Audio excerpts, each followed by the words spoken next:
기도하시겠습니다. 하나님 감사합니다. 오늘도 우리에게 새 날을 주시고 기도로 하루를 시작하게 하신 것을 감사드립니다. 주님과 동행하는 하루가 되게 하시사 모든 걱정, 근심, 염려가 다 떠나가게 하시고 감사와 기쁨과 감격으로 가득한 복된 한 날이 되게 하여 주시옵소서. 우리의 마음이 바뀌게 하시고 손과 발과 입술이 변화되어 많은 영혼들을 섬기고 하나님께로 인도하는 도구로 삼아 주시옵소서. 우리의 기도 들으시는 예수 그리스도의 이름으로 기도 올리옵나이다. 아멘. 오늘 함께 묵상하실 말씀은 시편 47편 1절부터 9절까지의 말씀입니다. 너희 만민들아 손바닥을 치고 즐거운 소리로 하나님께 외칠지어다. 지존하신 여호와는 두려우시고 온 땅의 큰 왕이 되심이로다. 여호와께서 만민을 우리에게 나라들을 우리 발 아래에 복종하게 하시며 우리를 위하여 기업을 택하시나니 곧 사랑하신 야곱의 영화로다. 하나님께서 즐거운 함성 중에 올라가시며 여호와께서 나팔 소리 중에 올라가시도다. 찬송하라 하나님을 찬송하라. 찬송하라 우리 왕을 찬송하라. 하나님은 온 땅의 왕이심이라. 지혜의 시로 찬송할지어다. 하나님이 뭇 백성을 다스리시며 하나님이 그의 거룩한 보좌에 앉으셨도다. 뭇 나라의 고관들이 모이며 아브라함의 하나님의 백성이 되도다. 세상의 모든 방패는 하나님의 것이며 그는 높임을 받으시리로다. 아멘. 오늘은 시편 47편 1절부터 9절까지의 말씀으로 내가 여호와 앞에서 뛰놀리라 찬양하리라. 내가 여호와 앞에서 뛰놀리라 찬양하리라 라는 제목의 말씀을 함께 나누고 기도하는 시간을 갖겠습니다. 내가 여호와 앞에서 뛰놀리라. 여러분, 이 문장은 성경에 어디 나오는 문장일까요? 사무엘하 6장 21절에 나오는 문장입니다. 하나님의 언약궤를 다윗성으로 모셔오기를 몹시 원했던 다윗 왕은 아비나답의 집에서부터 소들이 끄는 새 수레에 하나님의 언약궤를 실어 옮기다가 나곤의 타작마당에서 소들이 뛰므로 덜컹거리니까 무사가 손으로 언약궤를 흔들리지 않도록 잡아서 그 자리에서 죽게 되고, 이게 뭔가 잘못됐구나. 내가 옮길 때 방법이 틀렸구나. 내 생각으로 옮기면은 안 되는구나 해서 잠시 오베데돔의 집으로 이 하나님의 언약궤를 옮겼다가 새 수레를 소들이 끄는 방법이 아니라 고앗 자손이 어깨에 매는 방법으로, 하나님의 방법으로 하나님의 언약궤를 메고 이제 드디어 다윗성으로 기다리던 하나님의 언약궤가 들어오고 있는 그런 상황이었습니다. 다윗은 우주를 만드시고 역사를 주관해 가시는 만물의 주관자 하나님께서 다윗성으로 들어오시는 그 감격 때문에 가만히 있을 수가 없었습니다. 옷이 벗어지는 줄도 모르고 덩실덩실 춤을 추었습니다. 사울의 딸 아내 된 미갈이 옆에서 놀려도 상관이 없었습니다. 내가 여호와 앞에서 뛰놀리라. 내가 왕이란 것이 뭐가 그렇게 중요한가?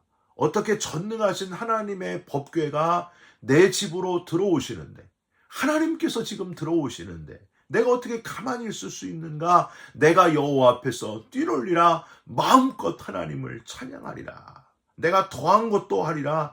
주체할 수 없는 기쁨을 온몸으로 흔들면서 기뻐하고 또 기뻐했을 다윗 왕을 여러분 한번 머릿속으로 상상해 보시기를 바랍니다. 다윗이 이스라엘의 왕이 된 이래 이때만큼 큰 기쁨과 축제의 순간이 없었다고 하는 거예요. 사랑하는 성도 여러분, 저와 여러분도 하나님 만나는 감격이 사그라들지 않았으면 좋겠습니다. 주일에 예배를 드릴 때마다, 또 모든 예배를 드릴 때마다 이 감격이 살아나시기를 바랍니다. 하나님의 임재, 하나님이 내게로 오시는 그 감격을 가지고 내가 여호와 앞에서 뛰놀리라 마음껏 찬양하면서 예배하는 저와 여러분들이 됐으면 좋겠습니다. 오늘 본문 시편 47편이 바로 다윗이 하나님의 언약궤를 다윗성으로 맞아들이면서 옷이 벗어질 정도로 춤을 추며 내가 여호와 앞에서 뛰놀리라 고백하는 그 상황을 배경으로 지은 시편이 바로 시편 47편입니다. 여러분 5절을 한번 보세요. 하나님께서 즐거운 함성 중에 올라가시며 여호와께서 나팔 소리 중에 올라가시도다. 여기 이 올라가신다는 표현은요, 다윗성으로 올라가는 것, 하나님의 언약궤가 다윗성으로 올라가는 것, 그걸 의미하는 거예요. 다윗성 최고의 축제. 여러분 다들 가만히 있었겠습니까? 1절부터 9절까지 전체 9절이요, 다 감격의 마음으로 지어진 문장들입니다.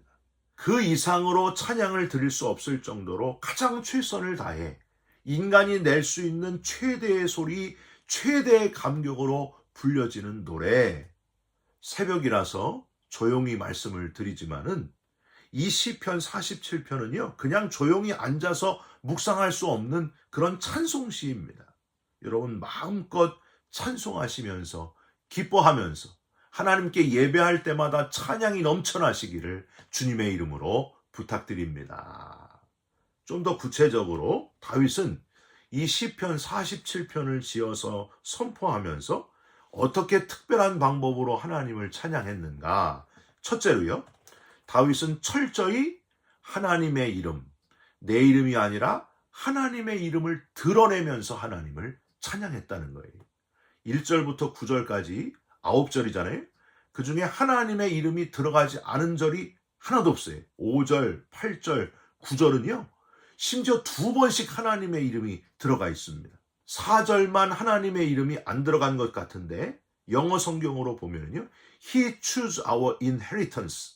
분명히 3인칭 그가 택하셨다. 여러분 그가 누굴까요? 하나님이세요. 하나님. 그러니까 총 9절 가운데 하나님의 이름이 무려 12번이나 불려지고 있습니다. 사랑하는 성도 여러분, 우리가 찬양할 때에 하나님의 이름을 많이 부르면서 찬송하시기를 바랍니다. 또 우리가 기도할 때도 하나님의 이름을 많이 부르면서 아버지의 이름을 마음껏 부르면서 그렇게 기도하시기를 부탁드립니다. 여러분 바울과 바나바는요, 철저하게 자기 이름이 아닌 하나님의 이름이 선포되기를 원하고 또 원했던 분들입니다. 사도행전 14장에 루스드라의 안전뱅이를 일으킬 때에 큰 소리로 내 발로 바로 일어서라 하니까 그 안전뱅이가 일어서는 그 기적을 체험하게 됩니다. 그랬더니 무리들이 다 모여가지고 소리를 지르면서 신들이 하나님의 형상으로 우리에게 오셨다. 제우스 신이다. 헤르메스 신이다. 막 하면서 너무 막 떠받치는 거예요. 저 같으면 땡큐 감사합니다 하고 좋아했을 거예요. 그런데 이 바울과 바나바는 옷을 찢으면서 소리를 지르며 이렇게 이야기합니다. 여러분이요, 어찌하여 이런 일을 하느냐? 우리도 여러분과 같은 성정을 가진 사람일 뿐이다. 천지와 바다와 그 가운데 만물을 지으시고 살아계신 하나님께 돌아오라. 이 헛된 일을 하지 말고 하나님 앞에 돌아오라. 모든 영광을 하나님 앞에 돌리고 있는 것을 성경에서 발견할 수 있습니다. 이런 기적은 우리들 바울과 바나만 할 수 있는 일이 아니고 우리도 여러분과 똑같다. 오직 만물을 지으신 하나님이 하시는 일이다. 하나님께만 영광을 돌려라.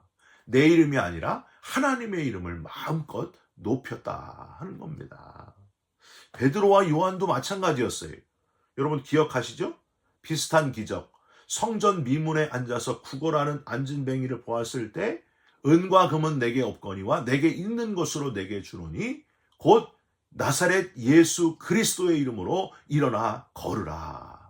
오직 예수 이름으로 일어나 걸으라. 오직 하나님의 이름, 주님의 이름만 높였다고 하는 거예요. 사랑하는 성도 여러분, 주님의 일을 하는 사람들은요, 내 이름을 드러내는 사람들이 아닙니다. 주님의 이름만 높여지면 되는 거예요. 나는 죽고 그리스도께서 사시는 삶, 주님의 이름을 철저히 드러내는 삶.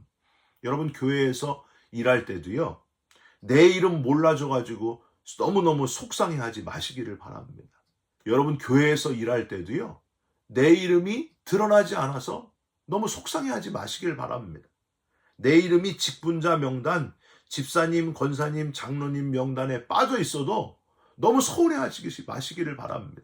여러분 우리가 정말 기뻐할 것은 우리의 이름이 하나님의 생명책에 기록된 것으로 기뻐하면 되는 거예요. 이 땅에서 이름 안 드러나도, 순서지에 이름 안 드러나도 하나님의 이름만 드러나면 된다니까요. 여러분 하나님의 이름을 마음껏 높이시고 내 이름보다 주님의 이름을 드러내는 성숙한 그리스도인으로 살아가시기를 주님의 이름으로 부탁드립니다. 두 번째로 다윗은요, 하나님은 가장 크신 분이시다 하면서 찬송을 했다는 거예요. 여러분 남자는 무슨 말을 좋아하냐면요, 참 멋지다, 우통을 벗었더니 우와 멋지다, 이런 말 너무 좋아해요. 저도 멋지다 그러면 아주 좋아해요.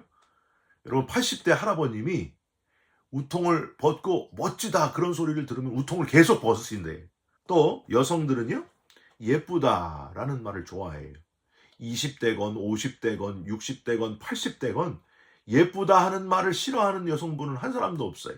그런데 이런 남자를 만드시고 이런 여자를 만드신 하나님은 과연 무슨 말을 가장 좋아하시는가? 하나님은 가장 크십니다. 이 표현을 너무너무 좋아하세요. 그래서 여러분 다윗은 하나님의 마음에 합한 자였고 하나님의 마음을 잘 알고 있어서 지금 이 시편 47편에서 하나님을 가장 크신 분입니다, 이렇게 찬양하고 있습니다. 2절을 한번 보세요. 지존하신 여호와는 두려우시고 온 땅에 큰 왕이 되심이로다. 3절 보세요. 여호와께서 만민을 우리에게, 나라들을 우리 발 아래에 복종하게 하시며. 4절에는 택하시는 권세가 있으신 분이시다. 6절에 우리 왕을 찬양하라. 7절 온 땅의 왕이심이라. 8절 뭇 백성을 다스리시며 그의 거룩한 보좌에 앉으셨도다. 마지막 9절이요. 문 나라의 고관들이 모여 하나님의 백성이 되도다. 세상의 모든 방패는 하나님의 것이며 그는 높임을 받으시리로다.